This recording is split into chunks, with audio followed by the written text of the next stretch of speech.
இந்த உலகத்தில் பெரிய ஒரு சவால் என்னென்னா ஐடென்டிட்டி. அப்படின்னா என்ன அர்த்தம்? ஆள் தத்துவம், நான் யாருன்னு. நிறையா பேருக்கு தாங்க யாருன்னே தெரில. சில ஊரில் அவன் கண்ணாடி முன்னால் நின்றா கூட அவனுக்கே சந்தேகம் வருதான், நான் ஆம்பளையா பொம்பளையான்னு கூட தெரிலன்னு. என்னங்க இது? இப்படி இருக்கிறவனுக்கு நீ கடவுளுக்குள்ளே நீ யாராக இருக்கிறன்னு சொல்லி நான் சொல்லி கொடுத்தேன்னா அவனுக்கு என்னத்த புரியும்னு நீங்கள் யோசிக்கலாம். இன்றைக்கி ஜனங்களுடைய வாழ்க்கையில் தாங்க யாருன்றதே அவங்க புரியாத அளவுக்கு குழப்பத்தில் போயிட்டுருக்காங்க. அதனால தான் இன்றைக்கி பாருங்கள், அவங்க வாங்குகிற ஷூ, அவங்க வாங்குகிற ட்ரெஸ்ஸு, அவங்க வாங்குகிற காரு, அவங்க வாங்குகிற வீடு எல்லாம் நல்லது. ஆனால் அது பின்னணியில் என்னென்னா, நான் யாருன்னு காமிக்கிறதுக்கு இதெல்லாம் நான் காமிக்கணும், இதெல்லாம் வச்சா நான் ஒரு பெரிய ஆளாக இருப்பேன், ஒரு பெரிய ஒரு உயர்ந்த ஒரு ஃபேமஸ் ஆள் போட்டுக்கிற ட்ரெஸ்ஸு, அந்த போட்டுக்கிற கோட்டு, அவர் போட்டுக்கிற வாட்ச்சு, இப்படிலாம் யோசிச்சுட்டு இருக்கிறவங்களுடைய மைண்டில் என்ன ஓடுதுன்னா, தான் யாருன்னு தெரியல, தான் யாருன்னே தெரிலங்க. தன்னை ஒரு பெரிய மதிப்பாக காமிக்கிறதுக்காக தான் ஒரு பொருளை வச்சுக்கிறாங்க. ஒரு காராக இருக்கட்டும், அது எதாக இருக்கட்டும், அதை வைத்தது நிமித்தம் என்னுடைய மவுஸு, என்னுடைய அப்பியரன்ஸு, என்னுடைய இமேஜு, நான் யாருன்றது ஜனங்க இப்படி நினைப்பாங்கன்றாங்க. ஆனால் அந்த பொருள் அவங்கள விட்டு எடுத்துட்டா என்ன ஆகும் அப்படின்னு யோசிக்க மாட்டாங்க. ஸோ இதுதான் ஒரு குழப்பம்.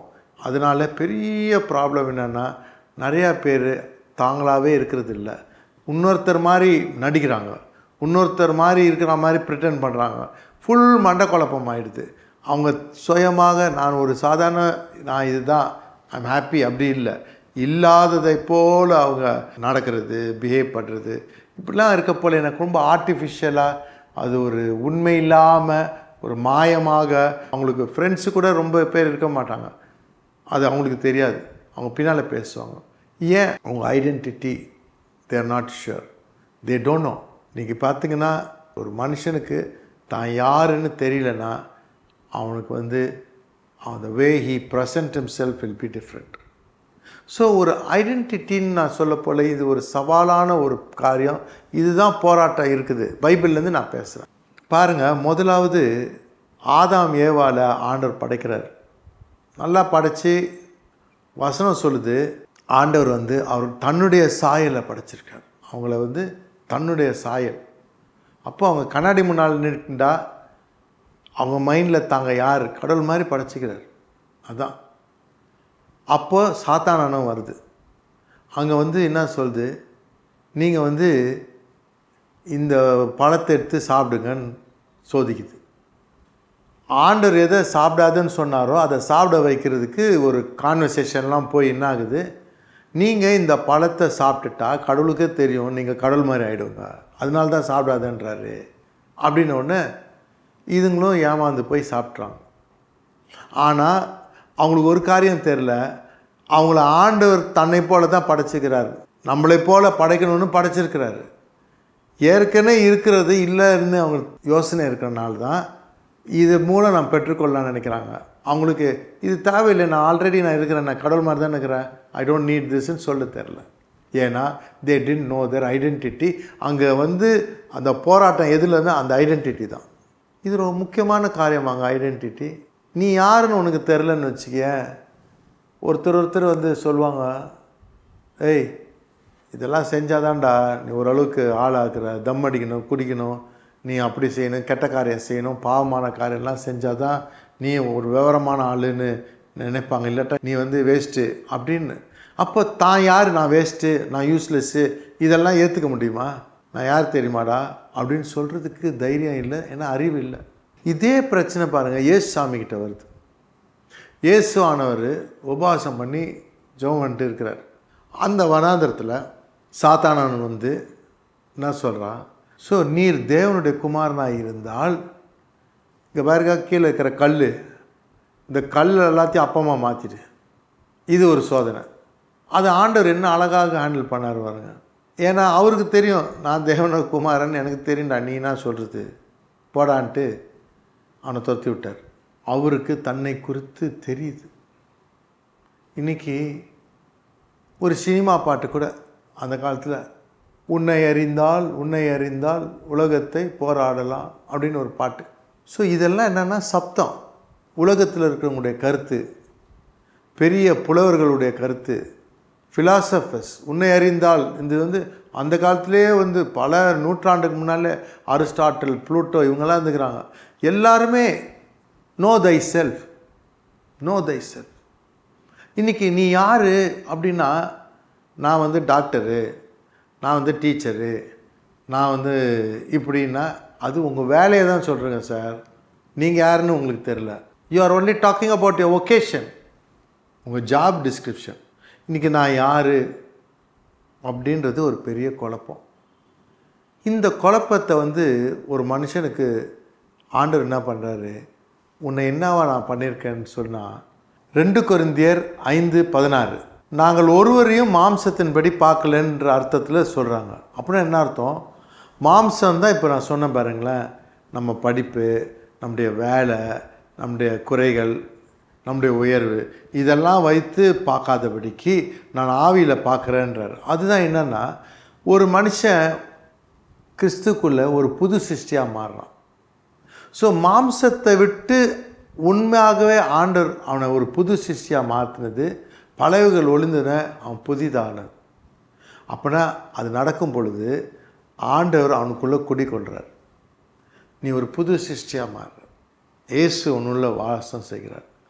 இந்த மாதிரி ஒரு காரியத்தை பார்க்காதனால தான் இன்றைக்கி கிறிஸ்துவத்துலேயும் சபையிலையும் பார்த்திங்கன்னா அதிகமான குழப்பங்கள் இருக்குது. என்னென்னா, ஜாதி, மொழி, டினாமினேஷன், மாம்சம், இந்த கலரு, இதெல்லாம் உலகம் ஃபுல்லாக இருக்கிற ரேஷியல் ப்ராப்ளம்ஸு, இதெல்லாம் ஏன் வருதுன்னா, எல்லாரும் மாம்சத்தில் தான் பார்க்குறாங்க. அவன் உயர்வு, அவன் பணக்காரன், அவன் கீழ் ஜாதி, இப்படிலாம் இவங்களாக கொண்டு வந்தது தானே இந்த மாம்சமான காரியங்கள். கடவுளுடைய காரியத்தை பார்க்கல. கடவுளுடைய காரியத்தை பார்க்கும்போது ஒருத்தர் ஒரு புது சிருஷ்டியாக இருக்கிறாரு. அவருக்குள் யார் இருக்கா? ஆண்டவர் இருக்கிறாரு. இவனுக்குள்ளேயே ஆண்டவர் இருக்கிறாருன்னு நம்பாதவன் இன்னொருத்தர் இருக்குது எப்படி நம்புவான்? அதனால தான் ஃபஸ்ட்டு ஒருத்தருடைய வாழ்க்கையில் உங்கள் ஐடென்டிட்டி எப்போ மாறணும்னா, ஜீசஸ் உள்ளே வரும் பொழுது you become a new creation and you don't have a past. இதுக்குள்ளே உனக்குள் வாசம் செய்கிற தேவன் இருக்கிறார். இதுதான் அவர் சொல்கிறார், நீங்களே என்னுடைய தேவாலயமாக இருக்கிறீங்க, நானும் பிதா பரிசுத்தாவியானவர் குடிக்கொள்வேன்றார். அப்போ பாருங்கள், எங்கேயோ வானத்தில் இருக்கிறதுல நம்ம கேரியர். நான் என்ன பண்ணுறேன்? ஆண்டோடைய பிரசனத்தை நான் எடுத்து சுமந்து செல்லுகிறேன். அப்போனா என்னுடைய ஐடென்டிட்டி இந்த உடல் கிடையாது. இந்த உடல் வெறும் ஒரு வீடு தான். ஆவிக்குரிய ஒரு நான், I am a spiritual being, I dwell in this body, I have a soul. இப்படி நம்மளை ஒரு ஆவிக்குரிய நபராக பார்க்கும் பொழுது மாம்சமான காரியத்துக்கெல்லாம் அப்பாற்பட்டு பார்க்குற ஒரு மனப்பக்குவம் வரப்போல் அவங்களோட கண்ணோட்டமே மாறும். இப்போ மற்றவங்கள பார்க்குறது இல்லை, ஃபஸ்ட்டு உங்களையே பார்க்குறது. எப்படி? நமக்குள்ளே ஆண்டவர் இருக்கும் பொழுது நான் யார்? உன்னில் இருக்கிறவர் இந்த உலகத்தில் இருக்கிறவனை காட்டிலும் பெரியவர். அப்படின்னா என்ன அர்த்தம்? இந்த மாம்சமான வாழ்க்கையில் எவ்வளோ சவால் வரும், ஆனால் என் உள்ளே யாராக இருக்கிறா? ஆண்டவர். பாருங்கள், அவருடைய நாமம் என்ன? அவர் தன்னை குறித்து வெளிப்படுத்தின நாமங்கள் என்ன? நான் தான் உனக்கு யெகோவா ஈரே என்றார். உன் தேவையை அந்தந்த நேரத்தில் நான் பார்த்துக்கொள்வேன்றார். சூழ்நிலையில் பிரச்சனைகளும் தேவைகளும் வருவதற்கு முன்பு, நான் ஜெபிக்கிறதுக்கு முன்பு அறிந்து செயல்படுற மோர் தென் சஃபிஷியன்ட் எல்ஷடாயாக இருக்கிறார். இப்போ இப்பேற்பட்ட தேவன் என்ன பண்ணுறார்? என் உள்ளே இருக்கிறார். ஒரு காரியம் சொல்கிறேன், ஏன்னா உங்களுக்குள்ளே எப்பேற்பட்ட வல்லமை இருக்குன்னு தெரிஞ்சுக்கிறதுக்கு இதை சொல்கிறேன். ஆண்டவர் சொல்கிறாரு, let there be light and there was light. வெளிச்சம் உண்டாகட்டும்னாரு, வெளிச்சம் உண்டாகிடுச்சு. ஆனால் அதுக்கப்புறம்தான் சூரியனை உண்டு பண்ணுறார், சூரிய சந்திரன். அதுக்கப்புறம் அவர் லெட் தேர் பி லைட்னு சூரியன் வரல. என்னாச்சு? அவர் ஜீவனாக இருக்கார், அதை ரிலீஸ் பண்ணுறார். He releases life and the light into the universe. Science சொல்லுது, யூனிவர்ஸ் இந்த ஸ்பீட் ஆஃப் லைட்டு பல ஆயிரம் வருஷமாக எக்ஸ்பேன்ஷன்லேயே இருக்குதான்.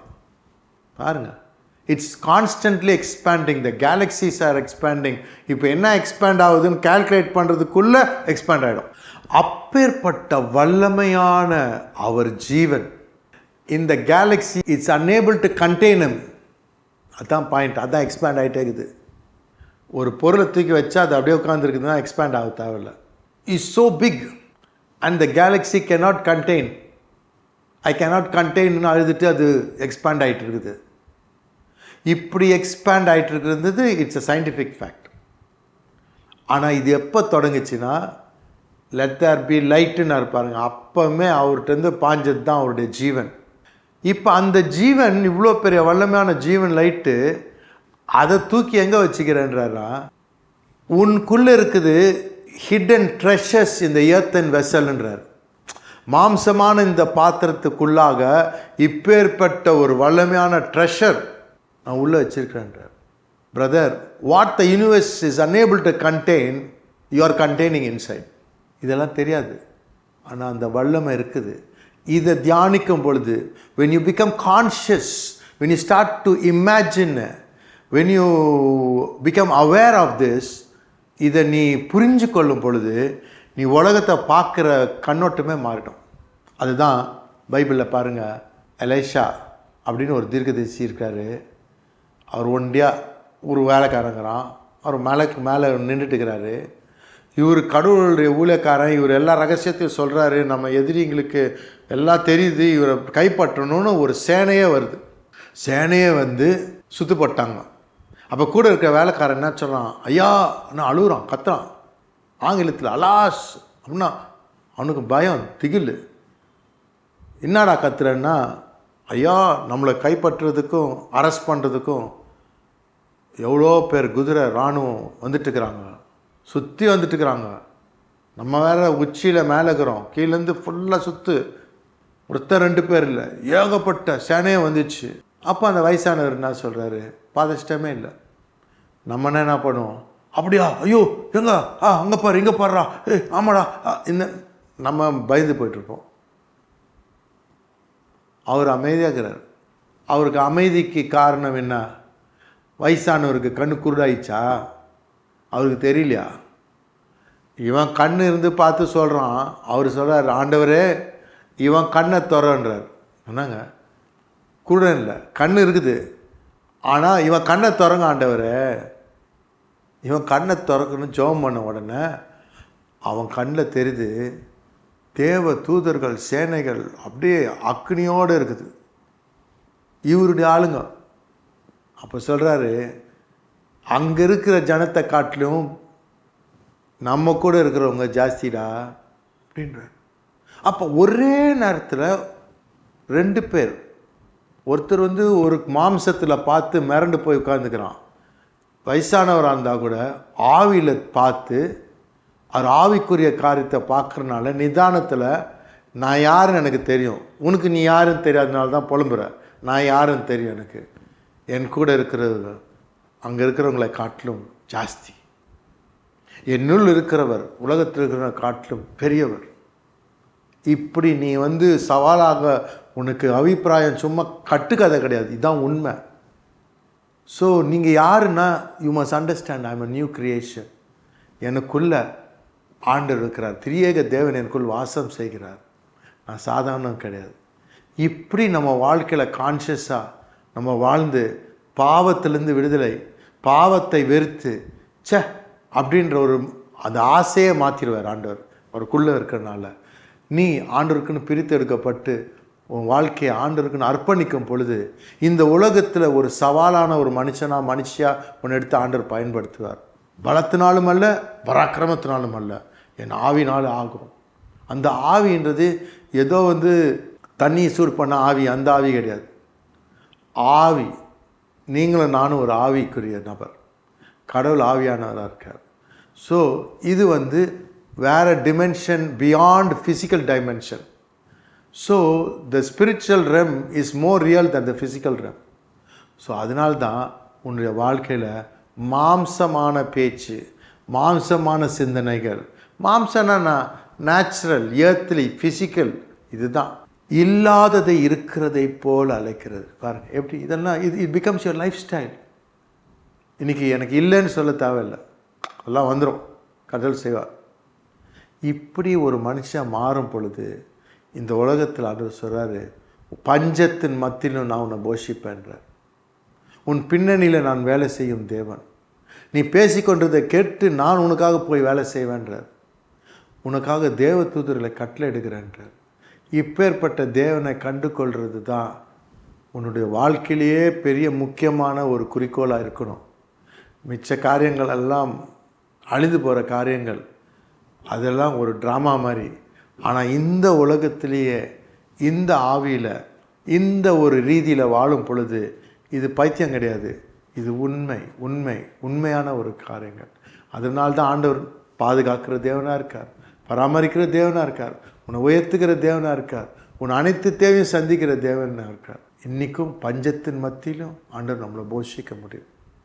அதான் அவர் சொல்கிறாரு, நீ காற்றையும் காண மாட்டாய், நீ மழையும் காண மாட்டாய். ஆனால் நீ என்ன பண்ணும், விசுவாசத்தில் பழங்களெல்லாம் கொத்தி வைக்கணும். அதுதான் கண்ணில் பார்த்தா ஒன்றுமே தெரில சார், ஆனாலும் ஆவியில் சொல்கிறது நான் செயல்படுவேன் அப்படின்னு கொத்தி வச்சுக்கிறான். பழங்களெல்லாம் கொத்தி வச்சோடனே அவர் சொல்கிறாரு, நீ காற்றையும் காண மாட்டாய், நீ மழையும் காண மாட்டாய், பழங்களெல்லாம் தண்ணீரால் வழிஞ்சு ஓடுமா. இது ஒரு லேசான காரியன்றார் ஆண்டவர். இப்போ இவ்வளோ தூரம் பேசிட்டு இது லேசான காரியம். இன்றைக்கி உங்களுக்கு இந்த லேசான காரியத்தை அறிந்தால் உலகத்தில் என்ன வந்தாலும் ரொம்ப லேசாகிடும். இது அறியலைன்னா அது ஐயான்னு கத்துனான் அந்த மாதிரி மிரண்டு போயிட்டு திகில் வரும். திகில் வராதுன்றார் ஆண்டவர். ஒரு பேட் நியூஸ் வந்தால் கூட திகில் வராது. ஏன்? அது மற்றவங்களுக்கு நடக்கட்டும்.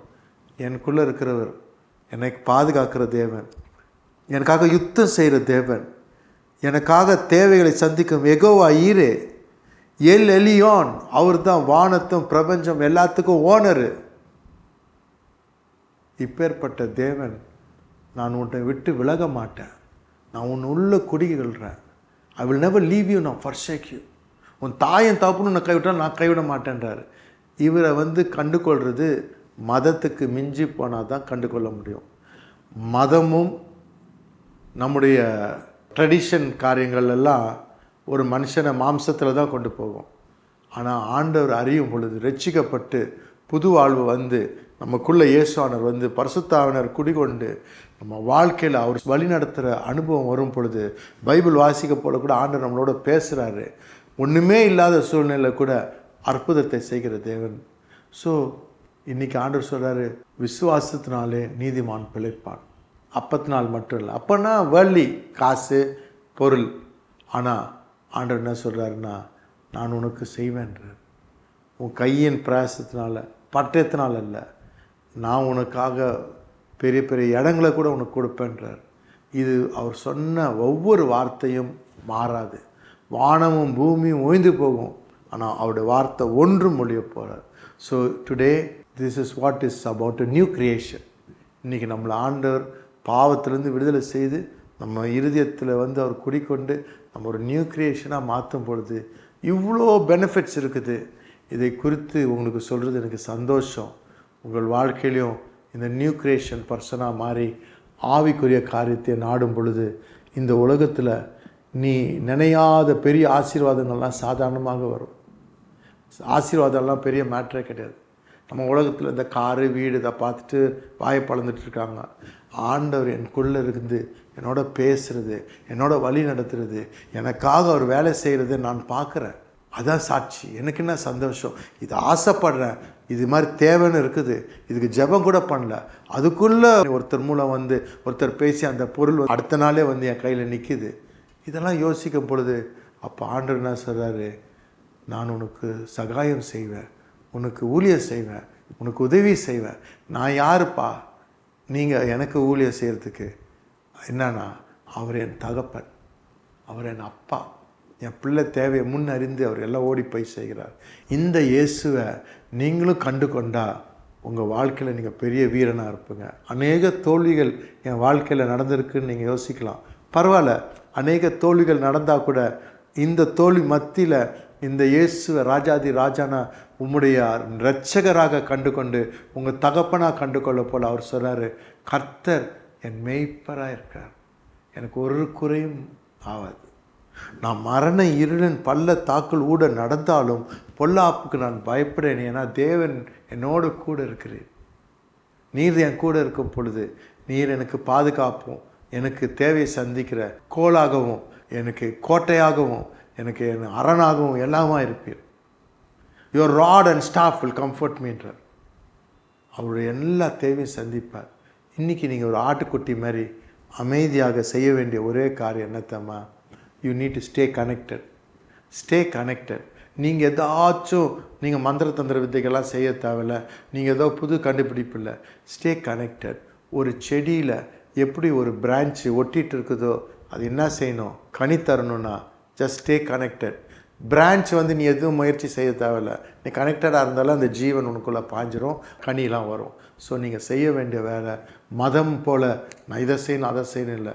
நீ கிறிஸ்து இயேசுக்குள்ளே நீ அமர்ந்து அவரோடு அடங்கி அவர்கிட்ட இருக்கும் பொழுது மிச்ச காரியெல்லாம் அவர் பார்த்துக்குவார். He will allow the flow to go, the flow of life from the stem will go into the branch.